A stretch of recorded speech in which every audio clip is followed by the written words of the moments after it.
Thank you, Mr. Vice President. I had planned to respond to the cumulative, chaotic cacophony presented by the Honorable Minister of Finance for 4 hours and 7 minutes, another 45 minutes, and elsewhere. However, sitting quietly, listening to contributions in this Honorable House, in this debate, I think it requires urgent attention and intervention. You know, goals and dreams, every individual would have different goals and dreams in life.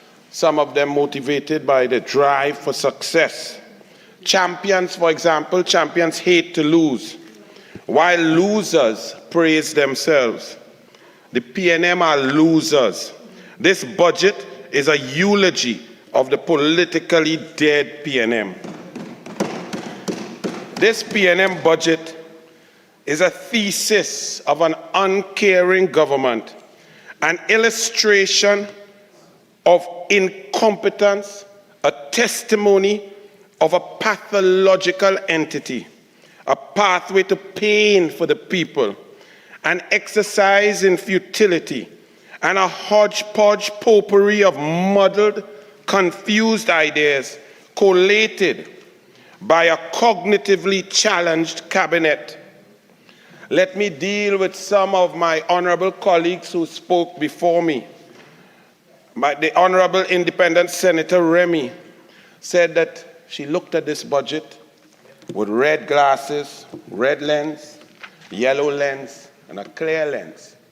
Yet throughout her presentation of 40 minutes, maybe she was time constrained, all I saw in her analysis was that this budget made no sense and did not present the necessary resources to solve the ills that were important to her.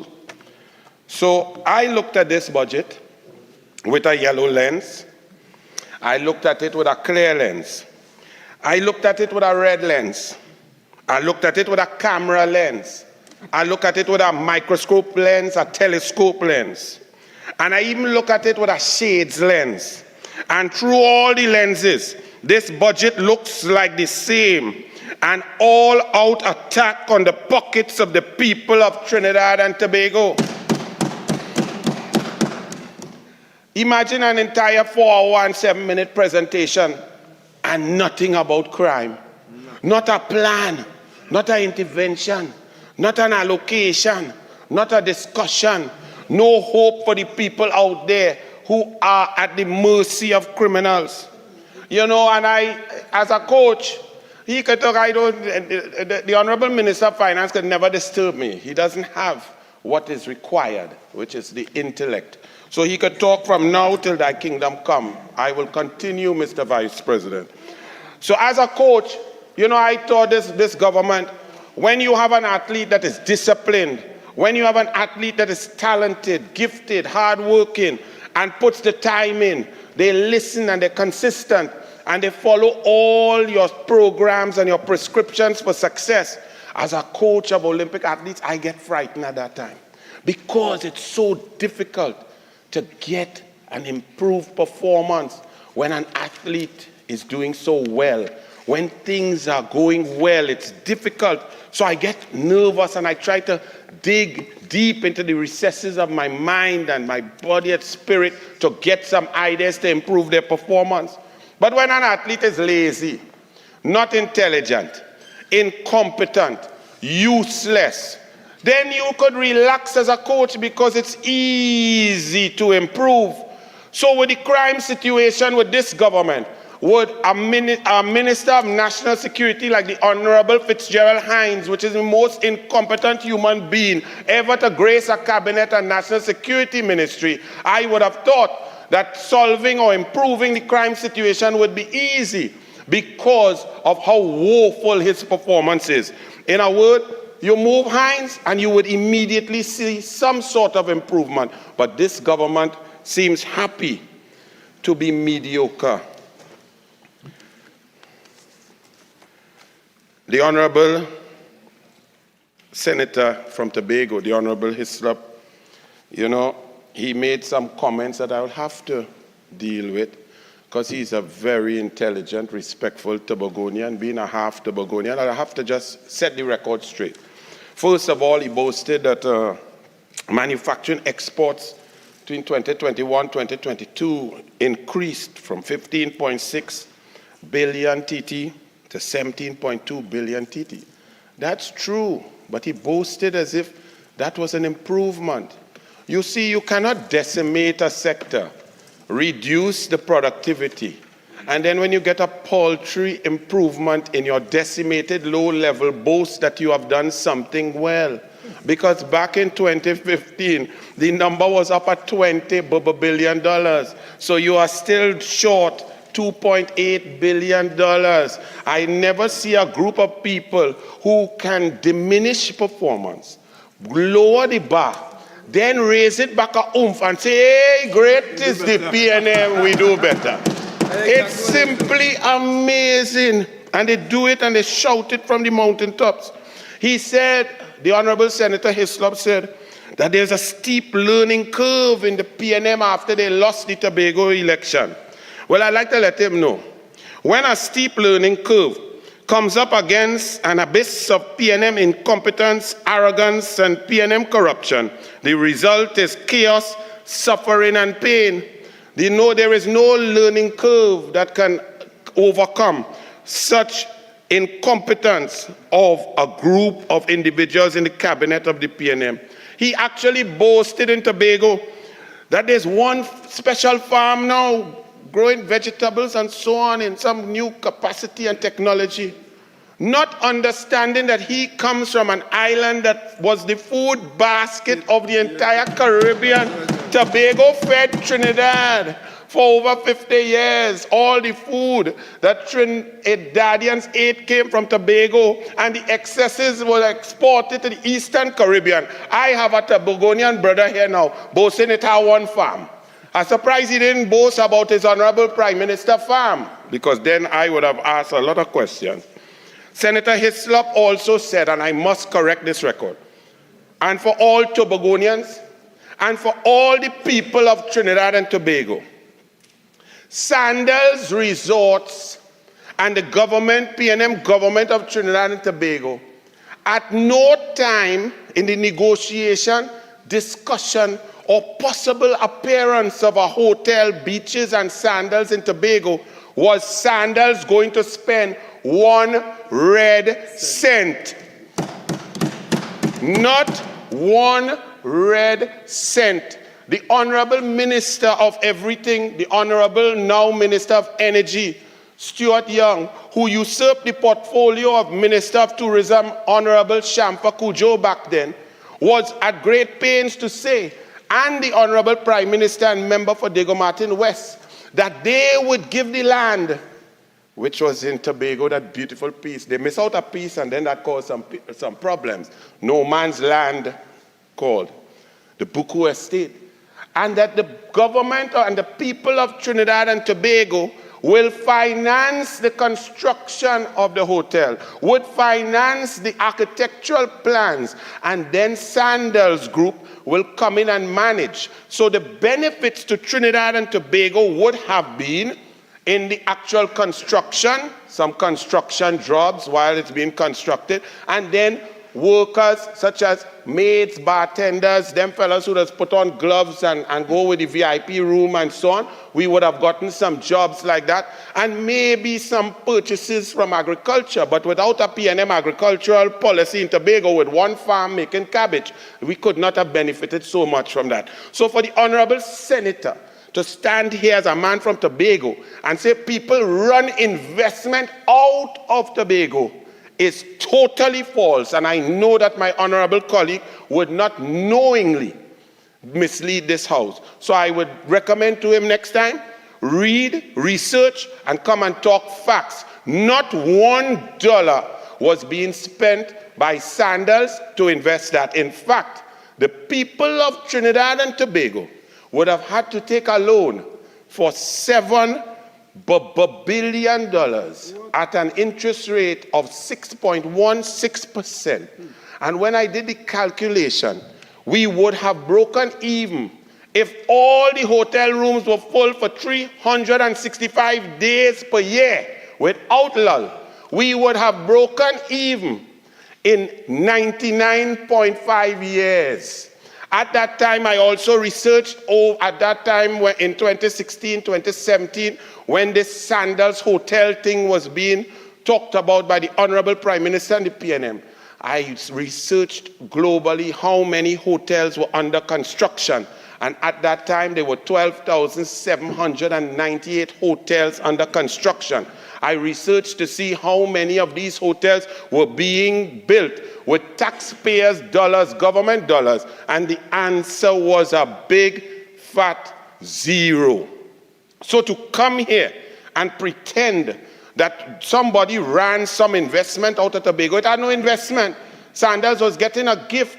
They were getting something that no other human being would have given to them. Sandals had built hotels in St. Lucia, they have 3. Barbados, they have 2. Antigua, they have 2. St. Kitts, they have 1. Grenada, they have 1. And the next one coming. Jamaica, they have 3. But they spent their money. You would see when the Antiguan Prime Minister speaks, he speaks about Sandals. Well, he didn't like them so much because he had something bad to say in Parliament. But the investment, you would hear, 200 million US spent. In Bahamas, Sandals spent 280 million on 1 hotel. There are 3 hotels. I see the Honorable Minister Googling. Google it fast and check and see how many hotels were being built with taxpayers' dollars. So I just want to correct the record on behalf of the people of Trinidad and of those of Tobago that Sandals was not bringing $1 of foreign direct investment. It was your taxpayers' dollars going to build hotel, give land, and give Sandals a gift in their hand. And you'll have to ask the now Minister of Energy, the Honorable Stuart Young, to explain that to you all. The collapse of tourism in Tobago occurred, Honorable Senator Hislop, when the PNM government came into central government. The numbers in 2014 and 2015 for arrivals into Tobago, international arrivals, 2014 was 97,000 landing in Tobago. And during that year, the domestic tourism, especially during the months of June to August, was up at 659,000 people, Trinidadians, going across and coming back. But after 2017 and the collapse of the sea bridge by this PNM government, as they sent away the Canadians, as they gave a contract to the Sarabai of a board member on the Port Authority, Magellan, to manage the Spirit and the Express, they started to shut down and collapse. The sea bridge fell into total decimation. And then we saw the advent of what the Honorable Prime Minister, the member for Dago Martin West, described as crooked money with bridgemans bringing a sea bridge with a Kobo Star and an ocean stem that never arrived. The decimated tourist sector was done by the PNM. By 2017 and 2018, the numbers of international arrivals in Tobago went down from 97,000 in 2014 at a high to 20,000 in 2018. And the domestic tourism, because of the collapse of the sea bridge, during June to September, went down from 659,000 down to 158,000. In any mathematics, that is failure, that is decimation, that is collapse of the Tobago economy by the PNM, who held not only central government, but the THA. So for my honorable young Tobagonian senatorial colleague to come here and espouse some sort of virtue of the tourism sector now and criticize the current THA is a bit disingenuous. Senator Mohammed, the Honorable Vice President, Dr. Mohammed, said that the improvements shown are glaring. But then I realized I had to break this down for the people who are listening. The PNM it's like for 87 years, you stop exercising. You eat poorly. You eat plenty oil, you eat plenty fat, fried chicken and thing. You drink sea drink. You gain 100 pounds. You get diabetes and high blood pressure under the PNM. Then just so you win a lotto, like a war in Ukraine or something, and the price of oil and things go up, and you lose 10 pounds out of the 100 pounds that you lost, that you put on. You lose back 10. The PNM come and say, well, we fit. We looking good. We ripped. We had 12-pack. We had 6-pack. We got cuts. That's what this PNM does. But you still have diabetes. You still have high blood pressure. You're still going and dead a heart attack. But them celebrating a reduction of 10 pounds from the 100 you put on. That is PNM. This budget, nothing was taken. He said, Dr. Mohammed, the Honorable Senator said, nothing was taken. No new taxes. I'm sorry for laughing in the Honorable House. But after you're done, take everything for 8 years. What else all you want to take? And now you want to even come to say the property tax that they ain't pay, and it new name and new calculation, and you're trying to tell people don't study that. All you have no work, never mind, we say we had full employment, are coming there too. But we ain't take nothing. We take your fuel subsidy 5, 6, 7 times, and the minister laugh at all you, but we ain't take nothing this time.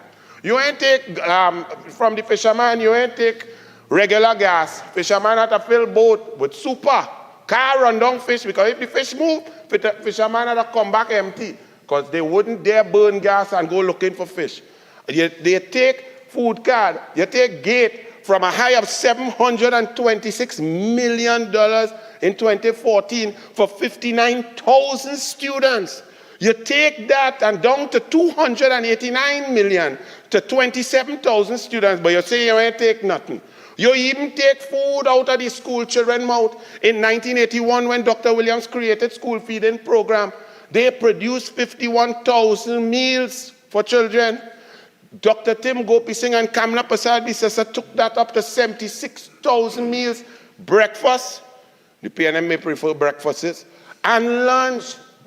Do you know as soon as this PNM came in pre-COVID, they cut the school feeding food in children's belly. Them went and said, listen, we need to cut back. We still have to rent our building from the Attorney General, so let we cut something. Oh gosh, look at what we could cut. Food from poor people, children. Let's cut that from 76,000 down to 48,000 meals. Do you know this version of the PNM in 2016, 2017, 2018 is worse at feeding children than Dr. Williams was the year he died in 1981?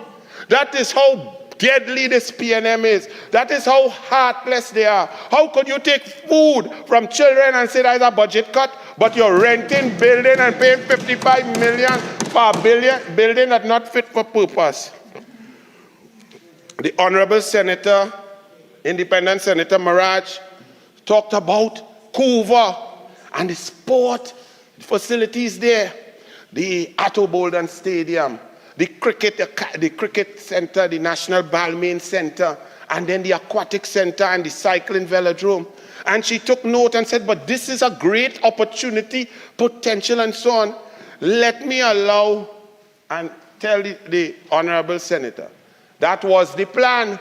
The reason the aquatic center went there, the reason the cycling velodrome went there, the reason the BMX Olympic Center was going there, was to create an economic growth pole. If you go back to the budget document of 2013, read by the Honorable Larry Hawaii, sport was spoken about in the first 10 minutes of the budget. Because diversification, sports tourism, growth pole, the advent of all of these facilities and being open to the people in the area who love sports, who love fitness, who love family, and while the children are swimming, the parents could be exercising. While the children are riding, the parents could be liming or relaxing. And therefore, entrepreneurs would have come up and put a hotel. They would have, now the Football Federation put a hotel, but it was to inject and create a situation where businesses, private sector would come and see, 10,000 children coming through this pool every week because maxis and buses are bringing children, because the Kamla Prasad-led government was going to make swimming compulsory for primary schools, 8 years and under, so that children would not drown in bucket or down by the beach and all over the place. But then came the nightmare, which is the PNM. So the entire growth pole and the concept, if for the aquatic center, for example, from November 26, which is Thanksgiving in the US and in Europe when it starts to get cold, the aquatic center, which we have here in Couva, there is not one like it in the entire United States of America. That facility boasts 2 50-meter pools and a 25-meter diving well, deep by 15 meters, plus dry diving capability and so on. In the winter months, we envisaged as a UNC government that with university teams, national teams running from the snow of Europe, Canada, and the USA, that they will come to this magnificent facility, spend money, stay there, $5 US per hour per swimmer per lane. So each team would have 20 swimmers. That is 2 hours training in the morning and 2 hours. So they're spending $20 US per swimmer per day. And the average stay would have been 14 to 18 days and nights, as well as hotel, accommodation, transport, food, and so on. We envisage that the pool alone would have made 1.2 to 1.8 million US in that period from November 26th to January 13th, when universities and so on were on holidays. And then, of course, we also envisage that every 10,000 human beings that we got to come to Trinidad and Tobago on an annual basis for sport tourism with an average stay of 6 days, we would increase the GDP by $1 billion. This was the plan, this was the science, this was the maths. Then comes the PNM. And do you know, in 2022, the Honorable Minister of Tourism puts out a request for proposal for a sports tourism plan. Please come and give us an idea. Here we have the National Tennis Center. We have all these facilities. We've been in charge since 2015. Please, somebody, come and give us a plan. All he had to do was say, Douglas, come now, man, tell me what to do. And I would have helped. Do you know that up to now, not one child has dived in that world-class diving facility? Why? Because they don't have a diving coach. Diving is a very specific scientific thing. I left a cabinet note there. For Chinese, we have good relations with the Chinese. The Chinese are the greatest in diving. When you had 10 Olympic medals, they might win 9 out of 10. So we needed diving coaches. We had that approved, but it's UNC, so don't bother with that. Throw it away just like the Couva Hospital. Don't bother that the Minister of Sport was from the UNC, so leave the pool. Don't dive. Let the dry foam area where the children could flip and thing and fall and softly in the sponge, let that dry rot. Leave the board there for pigeon to sit down and lime and take a view of Nikolai Blackman training. That is the PNM. They also lock off the whole facility. The whole idea of the facility was also to get healthy people, citizens walking, running, exercise. Them lock out the facility. When I became minister in 2010, I was shocked and horrified to know that for intercol football, this PNM government, the last PNM government was charging each school to $5,000 to use Larry Gomes, to use Atto Bolden, to use Manny Ramjan. The UNC come in and say, but this is the people thing, no fee. These are the things that encourage and inculcate an atmosphere and a culture of healthy population, so that the now Minister of Health would not have to go and be dancing out of time and to say he fighting NCDs in the savannah, right? Because that was painful to look at. But I just wanted to let you know that there was a plan. Unfortunately, this government came in and they have no plan, as you could read in this document, 4 hours and 7 minutes of abject total nonsense. I mean, it's unbelievable. Senator Paul Richards, my honorable colleague, came, and maybe it was time constraint too. He's talking about education, he's very passionate. But he, for some reason, decided to use cumulative numbers on the education. And he went in 2015, last Kamla Prasad Bisesa government, $10.2 billion in education. And then the PNM came in, and 2016, off the top of my head, what he said was, it went to 8.4 billion, and then by 2017, it went to a low of 6.7 billion under the PNM. And then it came back, started to come back up, and it finished about 8.2 billion this year. Well, I would suggest to the Honorable Senator not to add up all, because some was under the UNC. And you must analyze the investment under the UNC specifically and apart from whatever them put in it. Because the PNM and the UNC are not the same. Because under the UNC investment, you would see by 2014, after coming in on May 24th, 2010, they were the best results in SEA, CSEC, and CAPE in the history of Trinidad and Tobago. You would also see the highest enrollment at tertiary level.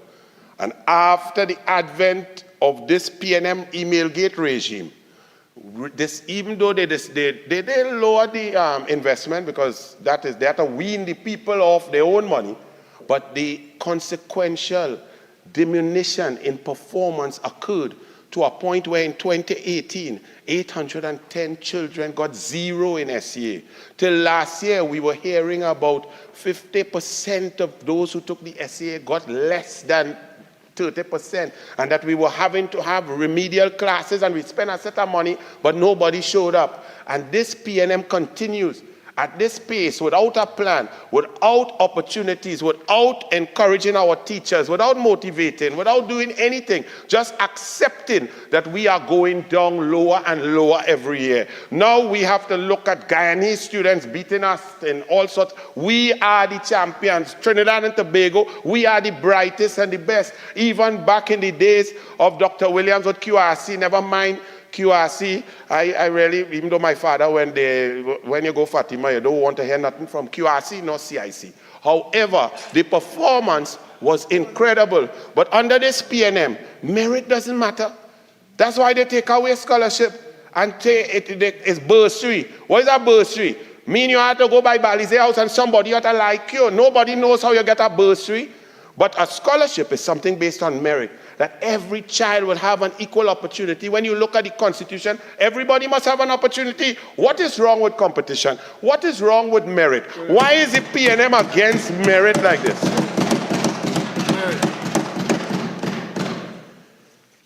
Senator, the Honorable Laurel Lazama Leasing implored the children take up the opportunities offered by this special Ministry of Youth. While the Minister of Youth have plenty questions to answer about venture credit union, special branch, and all kind of things, that's on her side. But she said there were many programs. Even though when you check the numbers in this budget and the 8 previous ones, the PNM cut. Oh, sorry, no, I wouldn't display it. Yeah, I shouldn't display that also. People don't want to see that. But PNM cut investment in youth, sport, culture, from little children up to university level, across the board. They cut every program and funding to every program. And then the Honorable Senator comes and says, come and take part of these programs that we have. Implore the youth to come. Well, about 17 youth messaged me on WhatsApp, and they asked me to ask the Honorable Senator Laurel Lazama Leasing, where's the program where you could get 500,000 scholarship to go and study and fail? They want that one. They want to be in that program. They may want no little small program. They want the 500,000 program. So you understand? And I tell them, well, I will ask her. Senator Rohan Sinaran, the Honorable Minister of Works and Transport, he stood here, and I nearly fall off this comfortable chair. He said, the PNM, look how great the PNM is. Since 1967, Dr. Williams said he wants to build a highway to Point 14. And he boasts that it's now kind of finished, nearly peace, it reaching in 2023, minus the crack. He come to say the PNM had an idea in 1967. They were unfettered in government for 30 years, but the thing he built, he thinks that's a badge of honor, you know.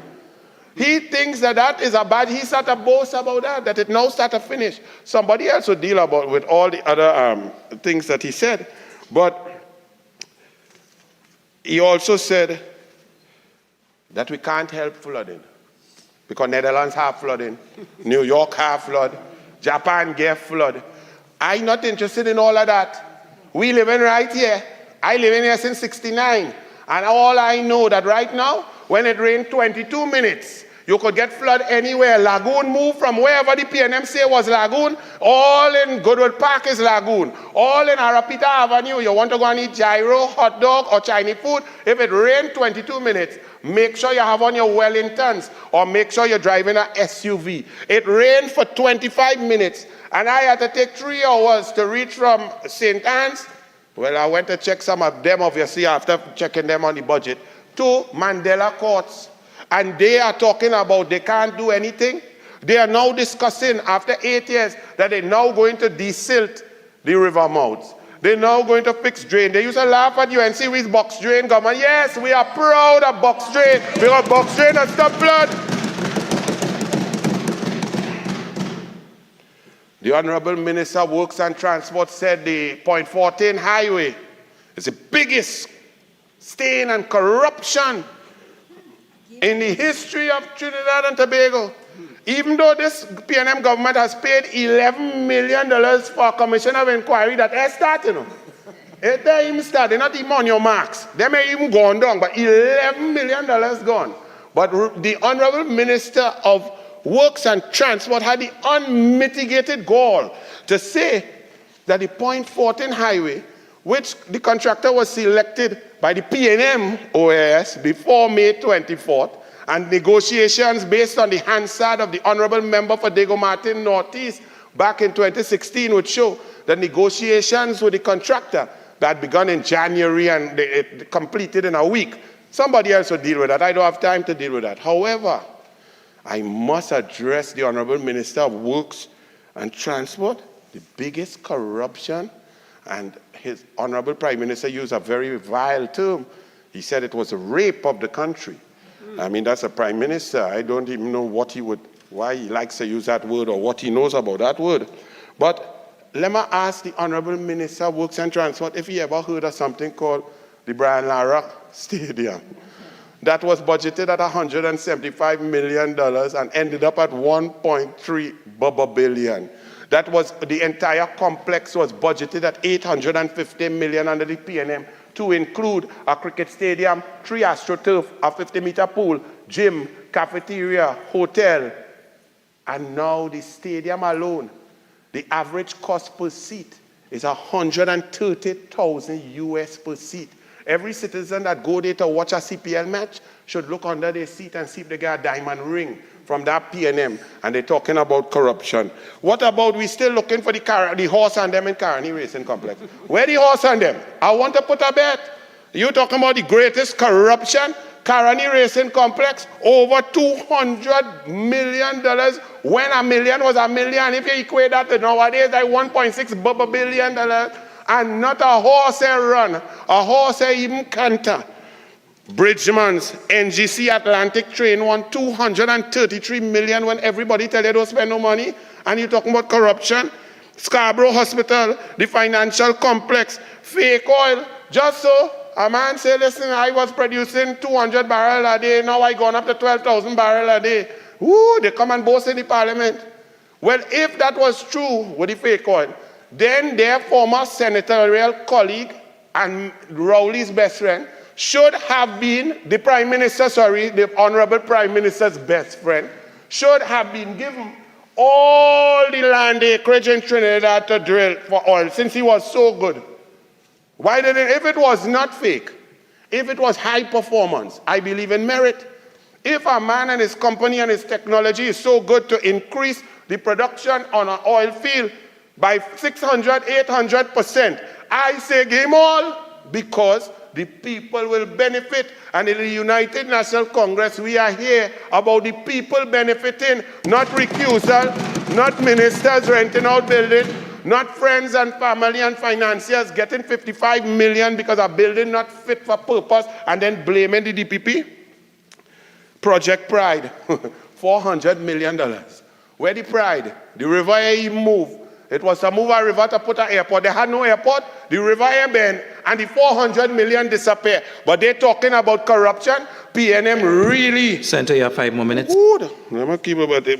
I can't talk about PNM corruption in 5 minutes. BWIA, Lock Joint, Mount Hope, Tesoro, Mosquito Crack, Skinner Park, 131 million to move a FIFA football field down to a small sweat. Napa, Sapa, Shaw Park Complex, Rapid Artapol. I nearly get asthma with that. Rapid Rail. That Honorable Minister of Finance was the Minister of Works and Transport during that period, when somehow the Honorable Prime Minister and member for San Fernando East, Patrick Mervyn Augustus Manning, was put on a plane, a Bombardier jet, and just so the Express found out where he went, how they fly, what he ate, and so on. And then there was something called Trini Train that was below Bombardier, but the Prime Minister went on a Bombardier jet, and boom, Trini Train Consortium came up to win. Do you know that Trini Train Consortium, part thereof, was paid $481 million for a feasibility study to say, boy, what the train, if it go move, what speed it should move, where it should pass, how it will go, should it go up or should it go down? $481 million. And this PNM government has the audacity to talk about corruption. What about the 4 vessels that they purchased when the Minister of Finance was then Minister of Works and Transport that never sail a day? And they spent $65 million to try and fix it. They all tie up there and 4 of them sink, one holding up the next 3. And then Iowa want to buy it. He win a tender, then they say nothing for you, Iowa. That is the PNM. Central Block. They finished a beautiful building. I must say the building is beautiful. Around the Savannah, the administrative complex for people who manage the healthcare system. Now, you can't get a Panadol. You can't get your oncology drugs. You can't get dialysis. You're sleeping in the hallway. When rain fall in the hospital, orderly taking nurse on the back and pushing wheelchair. But PNM built a beautiful building. Now, it has no parking, but it's sweet. It's lovely. But when you look past it, you look about 600 meters so, and you look up, you see a shell that there the court chairman said will be complete by February next year, but nothing in it, just some red steel that looks similar to the steel by Balize House, and they're talking about corruption. Central Block, nothing for the people, but building going up with favorite contractor, World GTL, and Nikwan, well, boy, I don't have no time now. World GTL, Malcolm Jones, lawyer is the Honorable Stuart Young. Let me just put a small pin right here to say that Nikwan fiasco is the most corruption in the history of Trinidad and Tobago. And PNM should never be talking. And it now embroils one of the greatest banks in the history of the Caribbean. It now involves Republic Bank because 100 and somehow Nikwan, however you want to pronounce it, was able to get $120 million US loan on assets that were questionable. The people of Trinidad and Tobago are now holding the PNM bag because ministerial gas went to it. The assets were sold to Nikwan for 10 million US cash and 25 million in preference shares. Well, we prefer not to have the shares because the shares are worth nothing. That is PNM, and them have the audacity to come and talk about corruption with a road that exists, that a road that people could drive on, that people could move and reach. That is PNM. Las Alturas, Renaissance, Tobago, 120. I like race, swimming, football, running race, anything. I even like race because I is a Douglas, Indian African. But them build $120 million goat race track and talking about corruption. Once a year, some goat hold it and run down there. They just go and dance and play crab race. 120 million, and this PNM have the audacity to talk about corruption. I'm running out of time, but what I would tell you is, the PNM, they mismanaged Petrotrin, the people fired, people have to pay. They mismanaged the NIS, people now who was looking to retire, they say, boy, band your belly and work harder. They mismanaged NGC, no big thing, that's a blot. They'll make back that, says the Honorable Minister of Energy. They mismanaged the economy, They increase taxes and say, we didn't take everything from all you. They mismanage the foreign exchange. They come and tell you it's greater demand, when there is no demand greater than it has been in the last 20 years. It is a supply problem from their mismanagement. They mismanage roads and drainage. People suffer in flood. They mismanage roads and drainage. People in gridlock. People cast stick in sinkhole. PNM changed the word pothole to sinkhole. PNM created a new level and category of pothole. They mismanage the government and people pay by negative impact of crime. They even mismanage wardrobe, and a prime minister had to be in Canada in a tracksuit. Thank you, Mr. President.